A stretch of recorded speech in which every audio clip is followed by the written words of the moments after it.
On December 29th, 1856, Woodrow Wilson was born. He went to Princeton University for college and was elected President of the United States in 1913. He was the 28th president. He was a Democrat, but came from the North with Southern ideas. His vice president was Thomas Riley Marshall. During his presidency, he passed one amendment, the 18th Amendment. The 18th Amendment was the Prohibition Amendment. Prohibition stopped the consumption and sale of alcohol. This amendment was later repealed because it caused many crime issues in the country. But Wilson is mostly known for his ability to lead the American people during the time of World War I. It started early into Wilson's presidency. An assassination in Europe changed the world and his presidency. This was the assassination of Archduke Franz Ferdinand on June 28, 1914. Franz Ferdinand was the heir to the Austrian throne, yet he was unpopular in Austria-Hungary's newly annexed state, Bosnia. So, on June 28th, while inspecting troops in Bosnia's capital, he was killed. The first attempt of the day was to throw grenades into his car. Two of the three assassins couldn't throw because of the crowd surrounding him. The third one threw, but missed, hitting another car and injuring Ferdinand's attendants.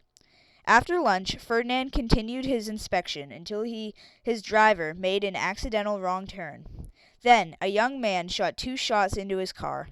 The first hit his pregnant wife, Sophia, in the stomach, and the second hit him in the neck. Both shots were fatal. This event was important because it started World War I, a major part of Wilson's presidency. The Austrians and their German allies, the Central Powers, fought against the Allies, England, France, Russia, several other countries, and later the United States. World War I would dominate most of Wilson's presidency. Soon, on August 4th, 1914, after the war had started, Wilson declared U.S. neutrality. He did this for 2 main reasons. The first was that he didn't want to anger the large population of Austrians and Germans in the United States.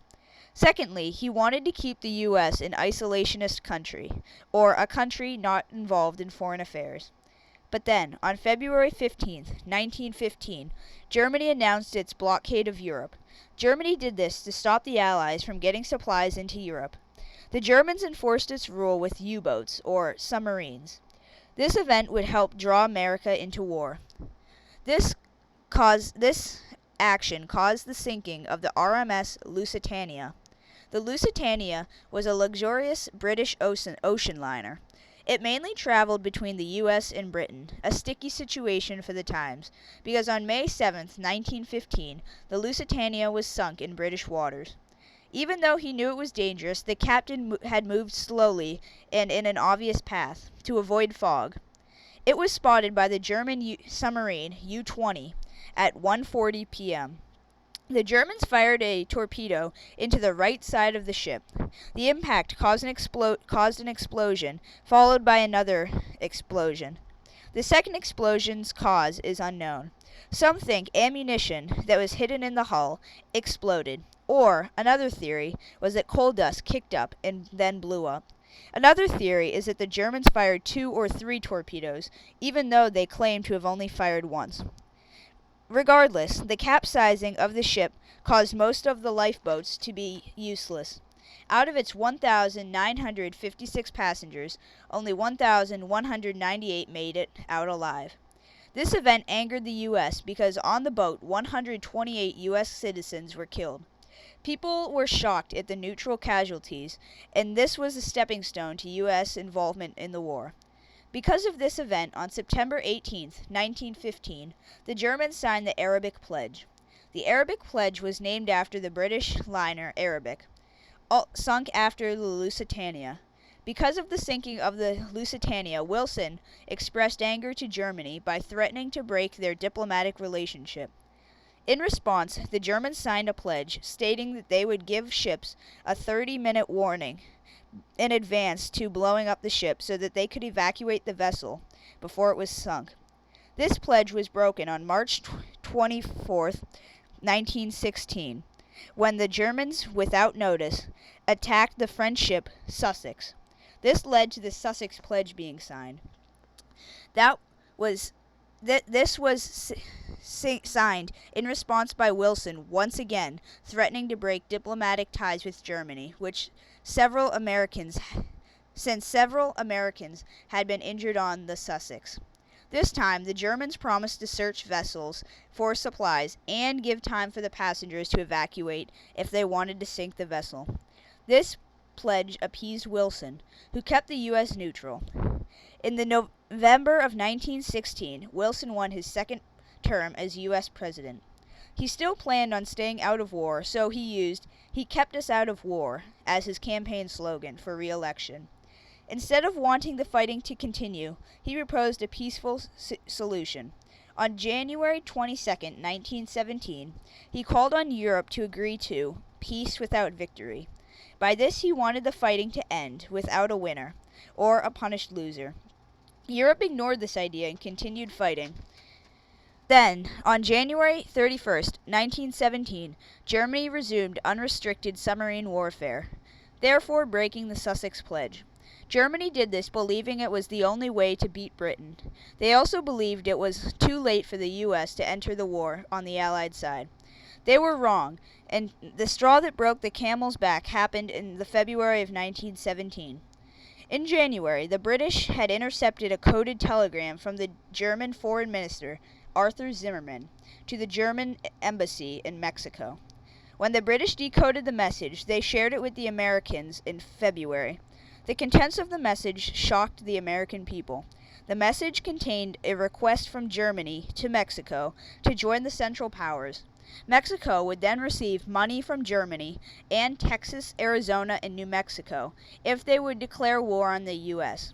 It also said to offer an invitation to Japan to join the Central Powers. This message turned American isolationist opinion to the want to declare war. On April 2, 1917, Wilson asked Congress to declare war on the Central Powers. Congress did, and the man who kept us out of war brought us into it.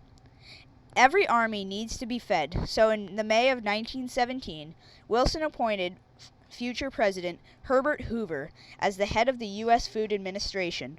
The goal of this program was to feed the Allied armies and the American people without rationing. The administration proposed the ideas of wheatless Wednesdays and meatless Mondays. It also made posters encouraging housewives to conserve food. The plan worked. The administration cut American food consumption by 15% and tripled the amount of exported food. This greatly benefited the Allied armies and later, post-war Europe. Also, in the May of 1917, the Creel Committee released pro-war propaganda. Propaganda is the use of strong pictures and titles to sway someone's opinion. The committee's ads increased American war support. Another war effort plan was the War Production Board, also started in May. Its purpose was to encourage American industry to use efficient equipment and make less waste. This way, their products could be made more affordable. The board also banned children labor, made 8-hour workdays, and introduced new safety measures. Another measure taken was the Selective Service Act. This act, signed into law on May 18, 1917, was made to increase the size of the U.S. Army, which, at the time, only had 100,000 volunteers. The act registered all men aged 21 to 30 for the military. Names would then be drawn from a pool to see who went to war and who didn't. Under this act, 24 million men registered and 2.8 million were drafted. Before the U.S. physically entered the war, thinking Germany was weakening, Wilson proposed 14 points of peace on January 8, 1918. These points were meant to quickly mend relationships with Germany after they lost the war. His points included the evacuation of German troops from all the land it conquered, safe and open seas, the construction of a Polish country, and a collaboration of nations to solve problems peacefully. This would become the League of Nations. After this, on May 28, 1918, America won its first battle of the war, at the Battle of Cantigny. The American forces freed a village from German rule, suffering 1,067 casualties. They were aided by French mortars and flamethrower teams. Following that victory, in the June of 1918, the Americans attacked the German advance at the Battle of Belleau Wood. This battle accounted for 1,811 American deaths. The battle involved crossing a forest closely guarded by the Germans. On the first day of this battle, the U.S. Marines suffered its most casualties in one day, until it was later broken in 1943. This battle, along with a battle at Chateau Thierry, blocked the German advance. After these battles, in July and August, the Allies fought in the Second Battle of the Marne. At this battle, the Germans launched an attack on the Allies, only to be pushed back. This was Germany's last major offensive of the war. After this battle, the Germans began retreat. There were heavy casualties in this battle, with the Germans losing 168,000 men and the Allies losing 120,000 men. This was the beginning of the end for the Germans, for on November 11th, 1918, Germany surrendered, ending the First World War, the bloodiest conflict the world had seen up to that point. Wilson then, with the victorious Allies, went to Versailles, France, to compile a peace treaty. The other Allies wanted to punish Germany severely for their part in the war. They compiled a treaty, the Versailles Treaty, that was very hard on the Germans. The treaty required Germany to give up all of its colonies, reduce its army to 100,000 men, and to pay a high amount of war reparations to pay for the war.